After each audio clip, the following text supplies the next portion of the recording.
नमस्ते जी, आप सभी का बहुत बहुत स्वागत है हमारे इस शो में जिसका नाम है सास टॉक और बहू शो। आज मैं आपके साथ शेयर करने वाली हूँ हमारे यहाँ की सर्दियों में बनने वाला एक स्पेशल रेसिपी या कहीं हरियाणा स्पेशल रेसिपी। वो क्या है? वो है उस रेसिपी का जो नाम है वो है गोंद के लड्डू। हर सर्दियों में हम बचपन से अपने घर पे देखते आ रहे हैं कि जैसे सर्दियाँ आती हैं वो हाँ वैसे ही हमारी मम्मी हमारे लिए गोंद के लड्डू डाल देती हैं और इसमें और भी इंग्रेडिएंट और भी इसमें चीज़ें डलती हैं। वो सारी की सारी चीज़ें इतनी फ़ायदेमंद हैं जो हम सिर्फ 4 महीने खाते हैं और हमारे पूरे साल हमारे बॉडी को वो ताकत देती हैं। तो हम देखेंगे कि क्या क्या डालते हैं हम गोंद के लड्डू में और कैसे बनाते हैं ये गोंद के लड्डू। देखिए आप हमारे साथ। गोंद के लड्डू बनाने के लिए सबसे पहले हमने ले लिया है 2 किलो गोला और अब देखिए इसे हमने हाथ से काटना शुरू कर दिया है। पहले इसे हम चाकू की सहायता से काट लेंगे।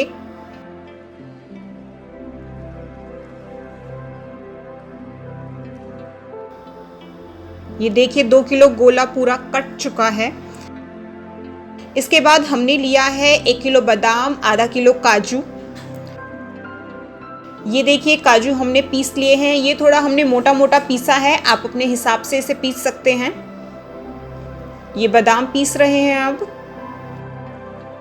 बादाम या काजू जैसे भी हैं आप अपने हिसाब से मोटा या उसे पाउडर जैसे भी बनाना चाहते हैं आप वैसे उस तरह से पीस सकते हैं। ये अब हमारा बादाम भी पीस चुका है और अब हम गोला पीसने जा रहे हैं।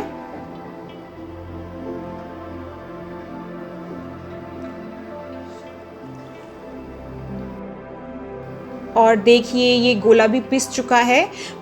गोला थोड़ा हम बारीक ही पीसते हैं जो खाने में थोड़ा आसानी ही रहे, बच्चे भी खा सके आसानी से।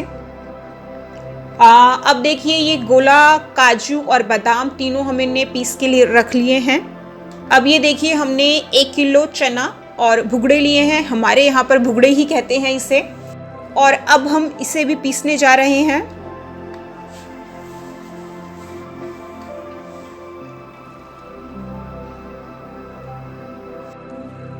हमने जो चने का आटा है उसे पूरा हमने इसे अच्छी तरह पीस लिया है। कोई कोई इसे मोटा दरदरा भी रखता है, वो आपकी इच्छा है जैसे आप रखना चाहते हैं। देखिए कढ़ाई में हमने घी डाल दिया है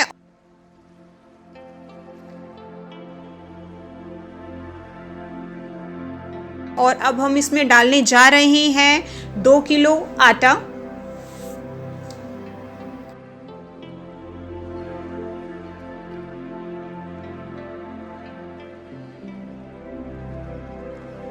और अब हम इसे धीरे धीरे भूनेंगे।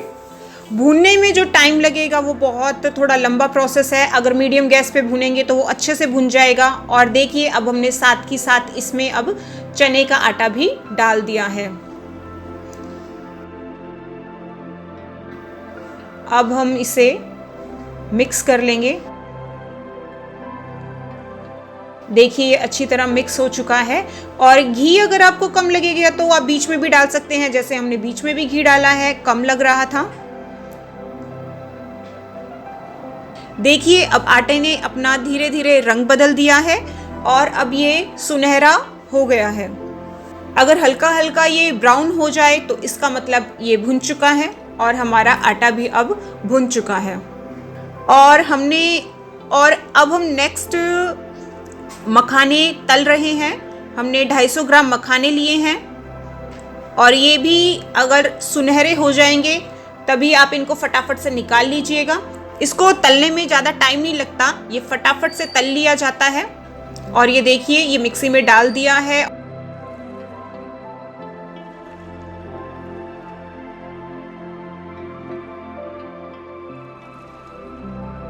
और हमने इसको पीस भी लिया है। अब इसे निकाल रहे हैं। ज़्यादा पतला करने की ज़रूरत नहीं है, ठीक ठीक ही मीडियम साइज़ में इसे पीस लीजिए। और अब हमने 250 ग्राम गूंद डाला है। हमारे यहाँ इसे गूंद कहते हैं, इसका सही जो शब्द है वो है गोंद। आप सोचेंगे कि 250 ग्राम कम नहीं रहेगा, अभी आप देखिएगा कि हमने डाला तो थोड़ा सा था और ये फूल के देखिए कितना सारा हो जाएगा। और इसे भी हम अब पीस लेंगे। ये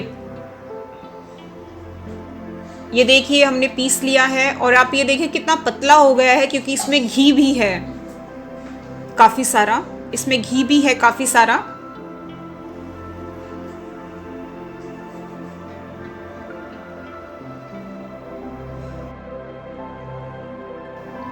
और अब हम इसे मिक्स करेंगे सारे मटेरियल को।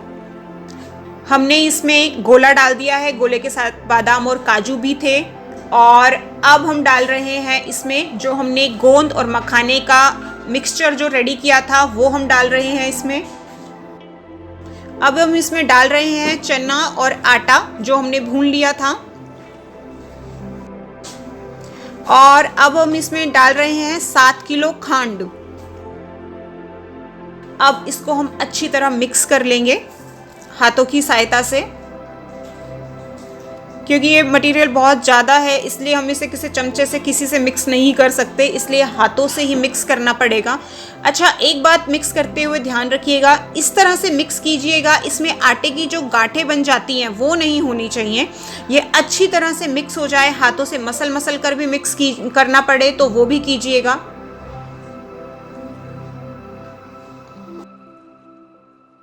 देखिए अब हमारा ये गूंद के लड्डू जो है तैयार हो चुकी हैं।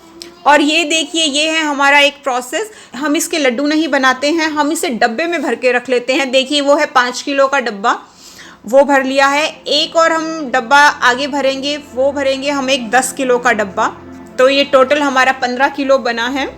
और हमारे यहाँ सब जर्नली अपनी कटोरी लेकर आते हैं और उसी में डाल के चम्मच से खा लेते हैं। आज आपने देखा कि हमने गोंद के लड्डू कैसे बनाए। थोड़ा लंबा प्रोसेस है और इसमें हमने बहुत सारे इंग्रेडिएंट डाले हैं, आटा डाला है। मैं फटाफट से रेसिपी रिपीट भी करूंगी। 2 किलो आटा लिया था, 1 किलो भुगड़े लिए थे, 2 किलो गोले डाले थे, 1 किलो बादाम, आधा किलो काजू और 250 ग्राम मखाने और 250 ग्राम गूंद, 7 किलो हमने इसमें डाला खंड और 5 किलो हमने इसमें घी डाला।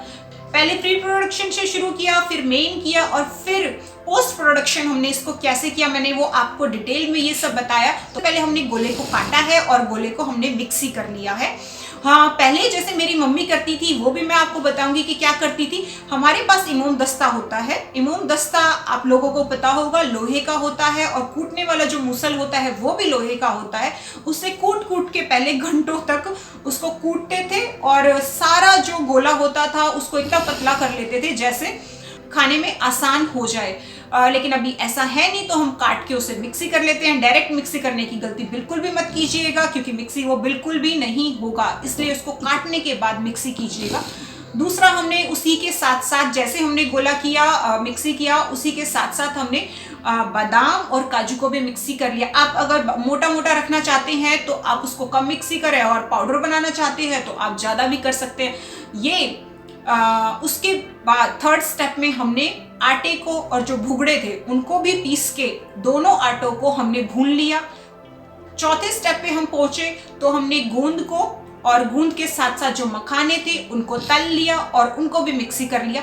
एक गलती बिल्कुल मत कीजिएगा कि तेज जो गर्म होंगे उनको मिक्सी मत कीजिएगा। बर्तन भी जो मिक्सी का जो जार होगा वो भी बहुत तेज गर्म हो जाएगा। 5 मिनट के लिए उसे हल्का ठंडा होने दे और फिर उसके बाद 5 मिनट ही छोड़िएगा। ज़्यादा ठंडा भी ना होने दे, क्योंकि फिर वो मिक्सी नहीं होगा, क्योंकि वो घी फिर जमने लग जाएगा। इसलिए 5 मिनट तक के लिए उसको छोड़ के और मिक्सी करके साथ के साथ बर्तन में निकाल लीजिएगा। और फोर्थ स्टेप हमारा ये था कि हमने इनको भून लिया और मिक्सी कर लिया। इसके बाद अब जो भी चीज़ें हमारी तैयार हो गई हैं, हम एक बड़ा टब लेते हैं। क्यों टब लेते हैं? या आपके पास इतना बड़ा बर्तन हो कि 15 किलो का सारा सामान सही से मिक्स हो जाए, तो जनरली हमारे घर पे तो टब रखते हैं। हम टब में सारी चीज़ें डाल लेते हैं। और इसमें जो ये सारा मिक्सचर था वो टोटल होता है 7 किलो। 7 किलो में हमने 7 किलो डाली है खंड। और अपने स्वाद अनुसार आप इसमें और भी मीठा डाल सकते हैं। हम ज़्यादा मीठा नहीं पसंद करते हैं, तो हमें वो बैलेंस बिल्कुल ठीक लगा। इसमें डाला 5 किलो घी। घी हमने आटा भूनने के लिए भी यूज़ किया। दूसरा, हमने तले जब भुगड़े और गूंद तभी भी हमने घी यूज़ किया। उसके बाद अगर घी आपको कम लगता है तो आप ऊपर से भी डाल सकते हैं। इसमें टोटल 5 किलो घी यूज़ हुआ है, क्योंकि जो गोले थे उसमें भी अपना ऑयल होता है और उसके साथ जैसे ड्राई फ्रूट्स हैं उनमें भी अपना ऑयल होता है, इसलिए इसमें 5 किलो का सही बैलेंस बना है। और फिर सारी चीज़ों को मिक्स करके हमने डब्बे में भर के रखा। अब आप कहेंगे लड्डू क्यों नहीं बनाए?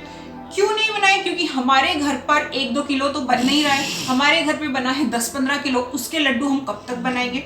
और वैसे भी हमारे घर पर सब पसंद ये करते हैं कि डब्बे में भर के रखो, डब्बा जब भी खाने के लिए जाए तो डब्बा खोलो, कटोरी भरो और अपना आराम से चम्मच से खा लो। तो जर्नली हमारे घर में हमेशा बचपन से मम्मी करती थी, एक 20 किलो का ड्रम ले लेती थी, डब्बा लेती थी और उसमें हमारे लिए भर के रख देती थी और हम उसको खाते थे सर्दियों में। तो हमने आज आपके साथ शेयर की अपनी गूंद के लड्डू की रेसिपी। आप हमें कमेंट करके बताइएगा कि ये रेसिपी आपको कैसी लगी। वीडियो को शेयर कीजिएगा, लाइक कीजिएगा और जिन्होंने हमारे चैनल को सब्सक्राइब नहीं किया है प्लीज हमारे चैनल को सब्सक्राइब कीजिए। धन्यवाद।